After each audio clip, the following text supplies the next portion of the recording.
नमस्कार, मी वैभवी कुमठेकर आपल्या सर्वांचं लोकवृत्तमध्ये स्वागत करते। सुरुवातीला पाहूयात आजच्या ठळक घडामोडी। महाबळेश्वर येथील कीज हॉटेलवर कारवाई। हॉटेलची वीज आणि लाईट तोडली। हॉटेल 2 दिवसांपासून बंद। कोयना पायथा वीजगृहाजवळ स्फोट। गोंधळ होणाऱ्या दारू दुकानाचे परवाने रद्द करा। विश्वास नांगरे पाटील। सचिन बरावकर सातारचे निवासी उपजिल्हाधिकारी। भारत वाघमारे यांची सोलापूरला बदली। जिल्ह्यात पीक कर्ज योजना मर्यादा जिल्हा बँक वाढणार। शेतकऱ्याच्यात आनंदाचे वातावरण। दर गडगडल्याने डाळिंब उत्पादक रडकुंडीला। हमीभाव देण्याची गरज। सांगली जिल्ह्यात 76,000 शेतकऱ्यांना कर्जमाफीचा 160 कोटींचा लाभ। बाईक रायडर मानसिंग देसाई यांचा 2400 किलोमीटरचे अंतर केवळ 24 तासात पार करण्याचा विश्वविक्रम। साताऱ्यात मानिनी जत्रेतील स्टॉलधारकांचा प्रकल्प संचालकांना घेराव। सांगली जिल्ह्यात कारखान्याकडे ऊस तोडणी मजूर कमी आल्याने कृष्णा काठावर ऊसाची तोडणी संत गतीने सुरू। बातमीपत्र सविस्तर। महाराष्ट्र प्रदूषण नियंत्रण मंडळाचे बाबासाहेब कुकडे यांनी महाबळेश्वरमधील हॉटेल कीज या हॉटेलवर कारवाईबाबत लोकवृत्तला सविस्तर माहिती दिली आहे।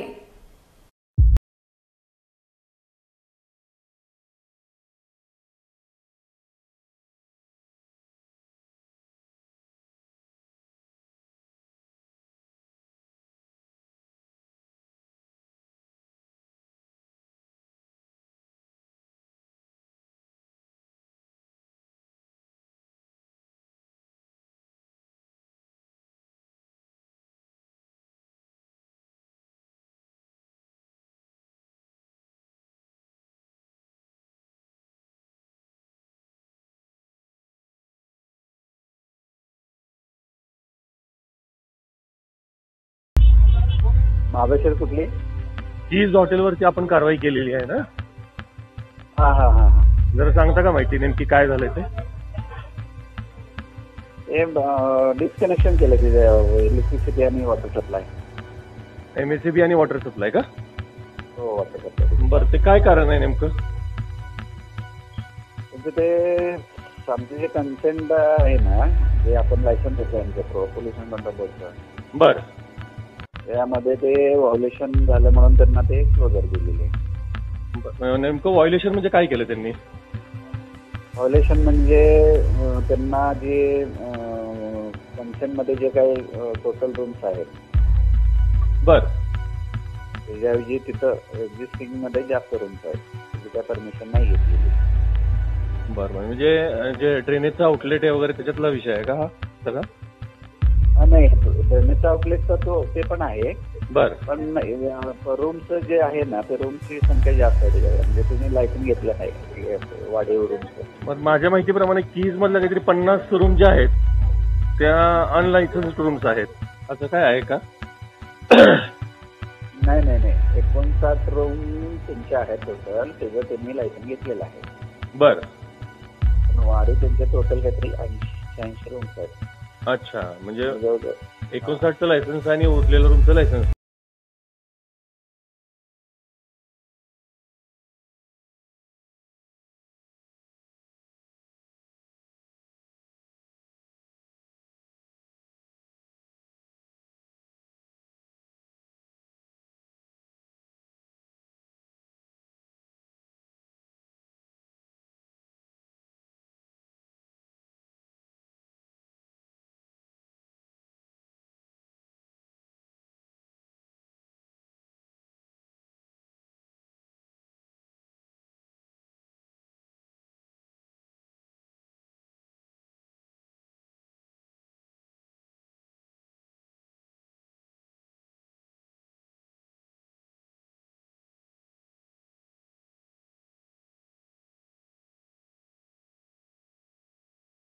मध्ये काल एव्हर्स अँड कीज नावाच्या रिसॉर्टवर प्रशासनानं कारवाई केलेली आहे। हे रिसॉर्ट अनेक दिवसांपासून अनधिकृत रूमसाठी आणि अनधिकृत कामांसाठी या ठिकाणी अनेकांनी याबाबत तक्रारी दिलेल्या होत्या, पण याबाबत कोणत्याही प्रकारची कारवाई होत नव्हती। अखेर काल प्रशासनाने यावरती कारवाई केलेली आहे। याबाबत आपण सातारा जिल्हा प्रमुख श्री राजेश कुंभरदरे यांची याबाबत आपण प्रतिक्रिया होती। आपली काय प्रतिक्रिया? अतिशय योग्य असं या ठिकाणी कालची कारवाई झालेली आहे। धनदांडग्या परप्रांतीय बेकायदा लोकांनी या ठिकाणी येऊन या पर्यटनदृष्ट्या संवेदनशील क्षेत्र असलेल्या या ठिकाणी बेसुमार या ठिकाणी वृक्षतोड करायची, मंजूर बांधकामापेक्षा जादा FSI, जादा रूम, जादा बांधकाम या ठिकाणी करायचं आणि त्याच्यातून उत्पन्न वाढवायचं, त्यासाठी प्रसंगी यांनी कायदे धाब्यावर बसवलेले आहेत. मूळ मंजूर आराखड्यापेक्षा स्थानिक प्रशासनाला या ठिकाणी हाताशी धरून मोठ्या प्रमाणात बेकायदेशीर बांधकाम करायचं. या बांधकामाच्या बाबतीमध्ये अनेक वेळा तक्रारी करून देखील प्रशासन कोणत्याही प्रकारचं याच्याकडे गंभीर दखल प्रशासनानं आजपर्यंत घेतली नव्हती. उशिरा का होईना परंतु प्रशासनानं याची दखल घेतलेली आहे.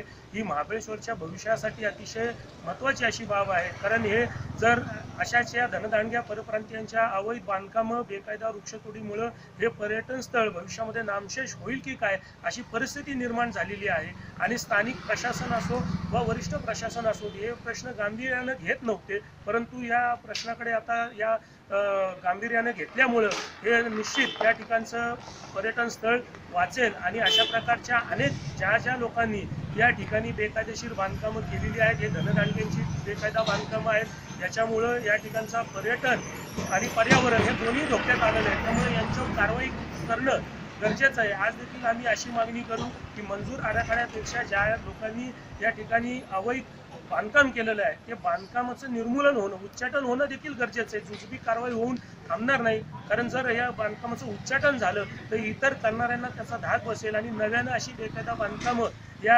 हरितपट्ट्यामध्ये, या पर्यावरणदृष्ट्या संवेदनशील क्षेत्रामध्ये होणार नाही आणि जेणेकरून या ठिकाणचा पर्यावरणाचा प्रश्न बिकट होणार नाही आणि येणाऱ्या पर्यटकांना त्याचा त्रास होणार नाही.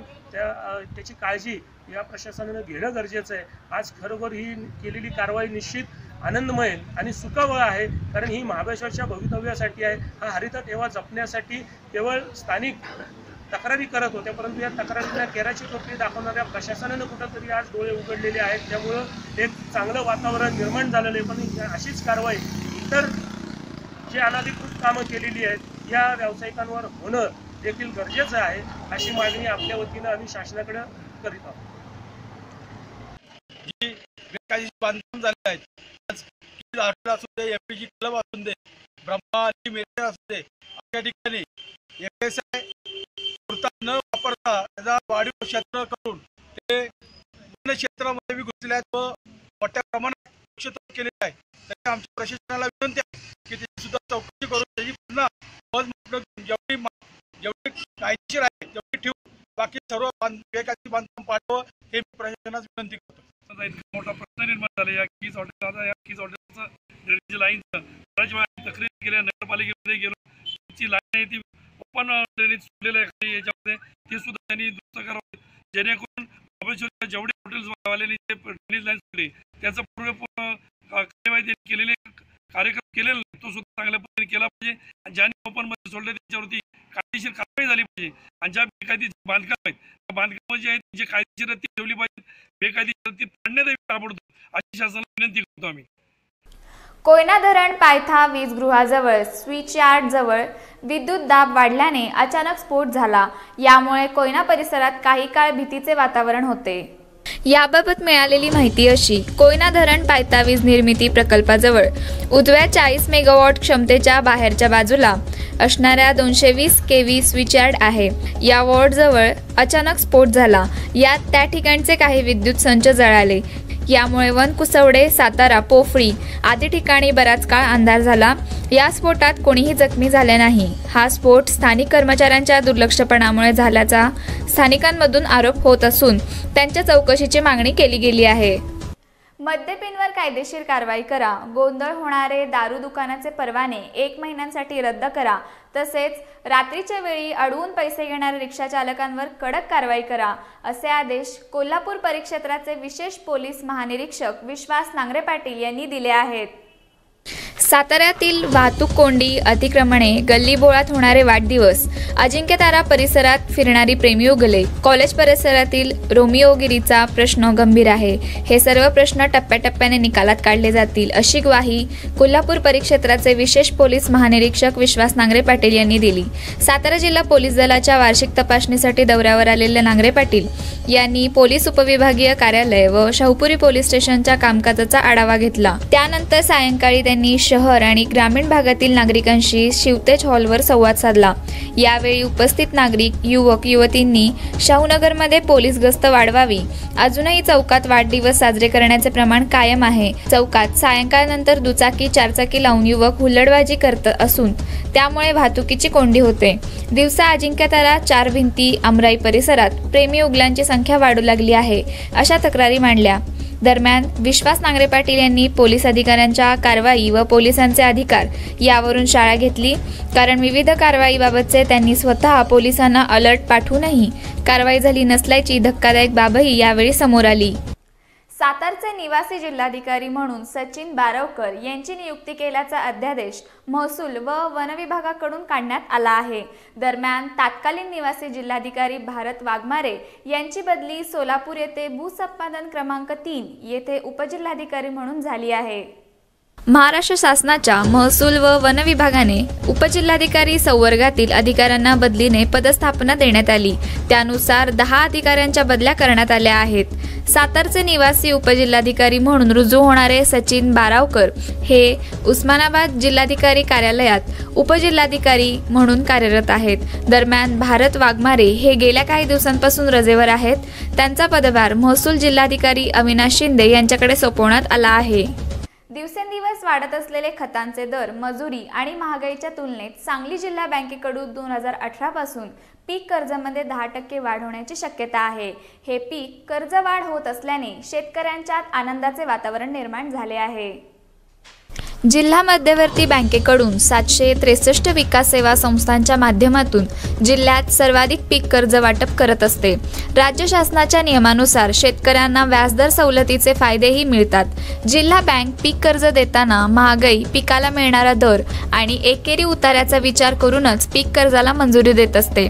पुढच्या महिन्यात जानेवारीमध्ये पीक कर्जात वाढ केली जाणार आहे। त्यासाठी संपूर्ण जिल्ह्यात सर्व पिकाचा सरासरी विचार करून कर्ज देण्याचे धोरण राबवण्यात येणार आहे। यामध्ये प्रामुख्याने ऊस, द्राक्ष, डाळिंब, केळी, सोयाबीन, तूर, मका ही पिके आहेत। तर खरीप हंगामासाठी 1 लाखांपर्यंत कर्ज मिळते। बातमीपत्रामध्ये घेऊया क्षणभर विश्रांती। विश्रांतीनंतर पाहूयात। दर गडगडल्याने डाळिंब उत्पादक रडकुंडीला, हमीभाव देण्याची गरज। सांगली जिल्ह्यात 76,000 शेतकऱ्यांना कर्जमाफीचा 160 कोटींचा लाभ। बाईक रायडर मानसिंग देसाई यांचा 2400 किलोमीटरचे अंतर केवळ 24 तासात पार करण्याचा विश्वविक्रम। साताऱ्यात मानिनी जत्रेतील स्टॉलधारकांचा प्रकल्प संचालकांना घेराव। सांगली जिल्ह्यात कारखान्याकडे ऊस तोडणी मजूर कमी आल्याने कृष्णा काठावर ऊसाची तोडणी संत गतीने सुरू।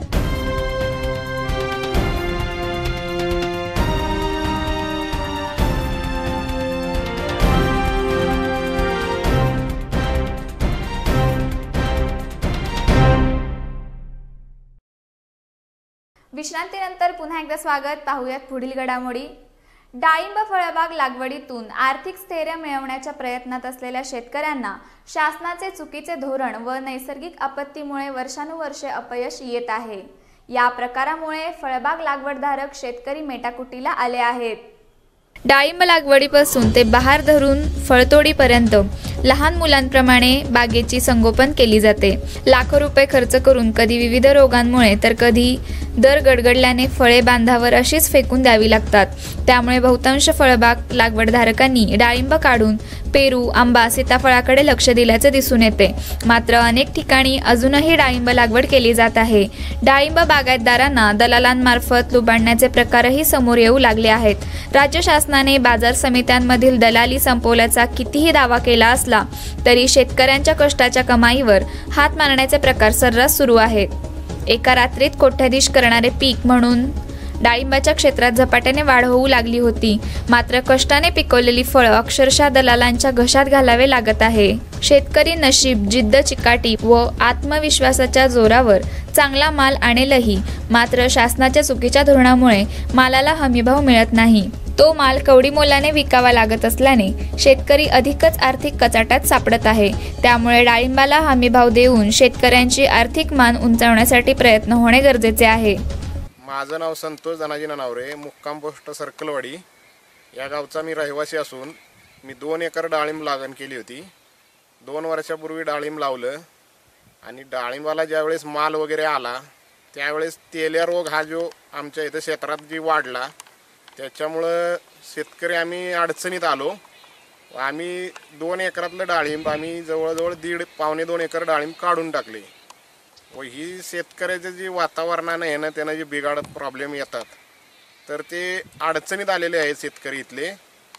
तर हे क्षेत्र जे डाळिंबाचं क्षेत्र आहे हे अतिशय अडचणीत आम्ही आता ह्याच्यामुळं आलेलो आहे.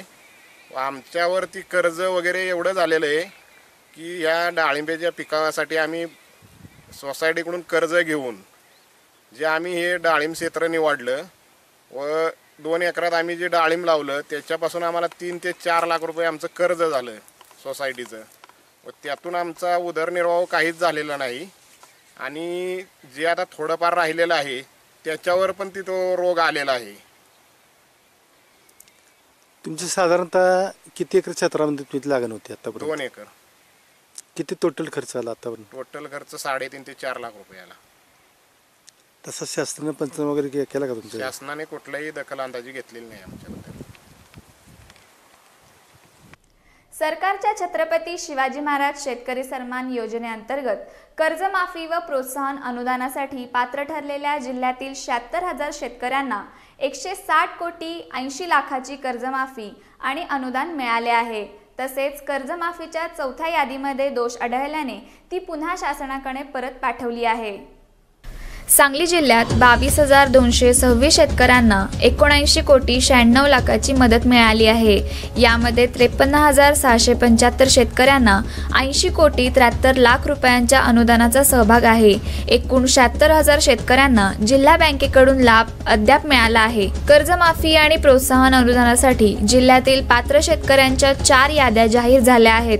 मात्र 4थ्या यादीत तांत्रिक दोष आढळल्याने ती यादी शासनाकडे परत पाठवण्यात आली आहे. 2400 किलोमीटरचे अंतर केवळ 24 तासात पार करण्याचा विश्वविक्रम सांगलीच्या इस्लामपूरमधल्या बाईक रायडर मानसिंग देसाई यांनी केला आहे. इस्लामपूर ते कन्याकुमारी आणि परत इस्लामपूर असा प्रवास त्यांनी केला आहे. देशातील सर्वात वेगवान मोटारसायकलपटू असा त्यांचा विश्वविक्रम ठरू शकतो. 2400 किलोमीटरचे अंतर केवळ 24 तासात पार करण्याचा विश्वविक्रम सांगलीच्या इस्लामपूरमधल्या बाईक रायडर मानसिंग देसाई यांनी केला आहे. इस्लामपूर ते कन्याकुमारी आणि परत इस्लामपूर असा प्रवास त्याने केला आहे. याची नोंद गिनीज बुकमध्ये नोंद होण्यासाठी छाननी सुरू आहे. देशातील सर्वात वेगवान मोटारसायकलपटू असा त्याचा विश्वविक्रम ठरू शकणार आहे. सांगलीमध्ये ऐश्वर्या रॉयल रायडर्स हा ग्रुप आहे. या ग्रुपतर्फे नवनवीन रेकॉर्ड रायडर म्हणून स्थापित करीत आहेत. गेल्या 5 वर्षापासून हा ग्रुप काम करत आहे. या ग्रुपमधील मानसिंग देसाई याने एक रेकॉर्ड करण्याचे ठरवले आणि त्याने इस्लामपूर ते तिरुवल्ली असा टप्पा तब्बल 2400 किलोमीटरचा पल्ला त्याने तब्बल 24 तासात पार करण्याचा विश्वविक्रम यांनी केला आहे. या रायडिंगचे लाईव्ह GPS द्वारे ट्रॅकिंग करण्यात आले. इस्लामपूर ते तिरुवल्ली आणि परत इस्लामपूर अशी त्याची राईड होती. हा प्रवास राष्ट्रीय महामार्गावरून झाला, त्यामुळे ताशी 105 ते 110 वेग त्यास घेता आला. ही राईड आतापर्यंत 150 लोकांनी ट्राय केली आहे, मात्र ते अपयशी ठरले आहेत. याआधी 2400 तासात 2300 पर्यंत रेकॉर्ड आहे. हे रेकॉर्ड मोडत तब्बल 24 तासात 2400 रनिंग देसाई यांनी पूर्ण केले. याचे गिनीज बुकमध्ये लवकरच नोंद होणार असल्याचे देसाई यांनी सांगितले आहे. तसेच देसाई यांचे परिश्रम आणि जिद्द याचं खरंच कौतुक होत आहे. मी मानसिंग देसाई. मी गेले 3 ते 4 वर्ष झालं अश्वमेध royal riders, Kolhapur super bikers आणि फ्रीडम रायडर्स पुणे यांच्या थ्रू रायडिंग करतोय.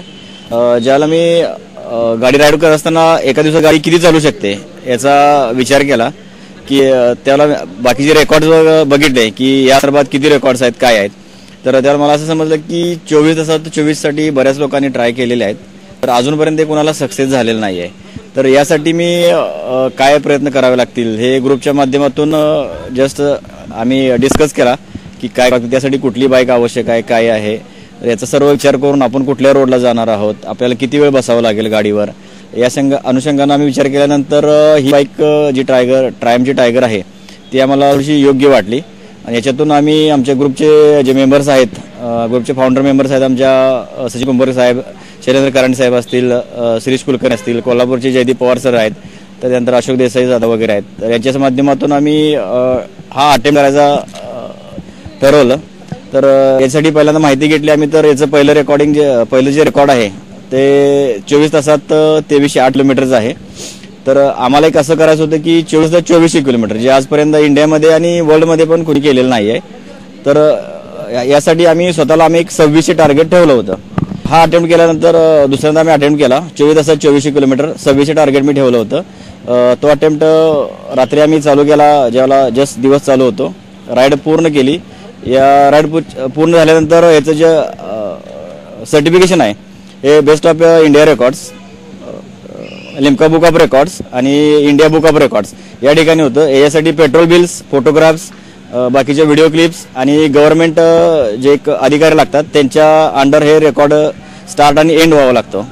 तर त्या अनुषंगाने आम्ही हे रेकॉर्ड पूर्ण केलं. याची नोंद क्रॉस व्हेरिफिकेशन होऊन लवकरच याची नोंद या 3 रेकॉर्ड्सला होईल. आम्ही अश्वमेध रॉयल रायडर्स तर्फे आमचे मानसिंग देसाई जे आहेत त्यांनी आत्ताच 24 तासामध्ये 2400+ किलोमीटर ही राईड केलेली आहे आणि आमच्या सक्सेसफुली तरी कंप्लीट केले, याबद्दल त्यांचं अभिनंदन आहे. आणि आत्तापर्यंत आमच्या अश्वमेध ग्रुपनं लेह लडाखची एक राईड केलेली आहे 2015मध्ये. लेह लडाखची पूर्ण राईड जवळजवळ 15 रायडर्स ह्याच्यामध्ये सहभागी झाले होते आणि यशस्वीरित्या ही पण राईड कंप्लीट केलेली आहे. त्यानंतर सॅडल सोअर ही जी राईड आहे की 24 तासामध्ये 1600 किलोमीटर ह्याच्यामध्ये कव्हर करायचे होते. तर आमच्या ग्रुपच्या 5 जणांनी ही राईड मागच्या वर्षी कंप्लीट केली होती 2016च्या मार्चमध्ये. आणि मानसिंग दादांनी आता हे रेकॉर्ड केल्यावर आमच्या सगळ्यांच्या पुढे एक प्रेरणा मिळालेली आहे सगळ्यांना की प्रत्येकजण काहीतरी पुढचं रेकॉर्ड करावं अशी प्रत्येकाची अपेक्षा आहे आणि त्याप्रमाणे प्रत्येकजण प्रयत्न करून याप्रमाणे ह्या ग्रुपचं नाव जे आहे ते कायम पुढे नेण्याचा प्रयत्न करतील.